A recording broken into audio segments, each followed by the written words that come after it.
So in this video, we're going to look at the object-oriented programming concept of encapsulation. So defining what it is, what its benefits are, and then we'll look at a code sample that implements this concept. So encapsulation is essentially the combining of associated variables and methods within the same object. And the use of data encapsulation is in contrast to procedural languages in which the data and the code that acts on that data are treated as separate entities. And one of the benefits of encapsulation is that the data contained in the object variables can also be protected from unauthorized access. And we can ensure that it's only accessed by using appropriate methods.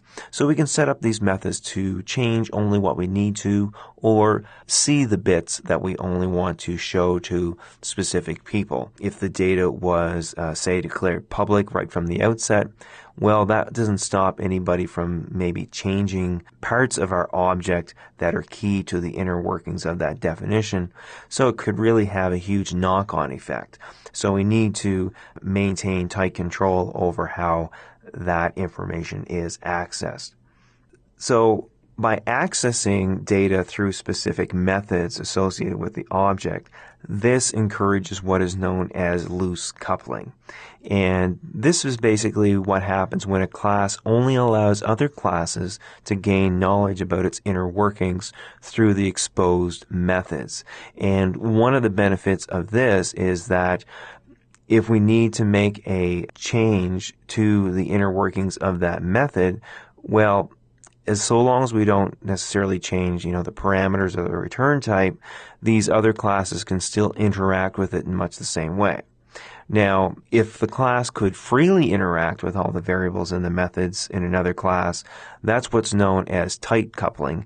And it's not really recommended because, as you can suspect, this could be very prone to error. Now, in this class definition, I've got a person class defined. And you'll notice that I've got a variable private string name. And I've made that variable private because I want to restrict access to that specific piece of data. And you'll notice I also have the constructor methods in here and a method for setting the name. So that's a public method, as are the constructors. So we're controlling how people outside this class definition can interact with that object.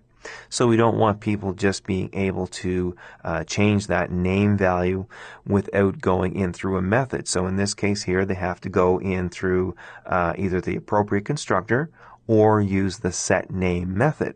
Now, right now, we're just accepting the name and automatically setting the name property to that. But we could also introduce some logic here to verify that, the name is of a certain length, or say we're setting an age, for instance, we could set a specific age range and so on.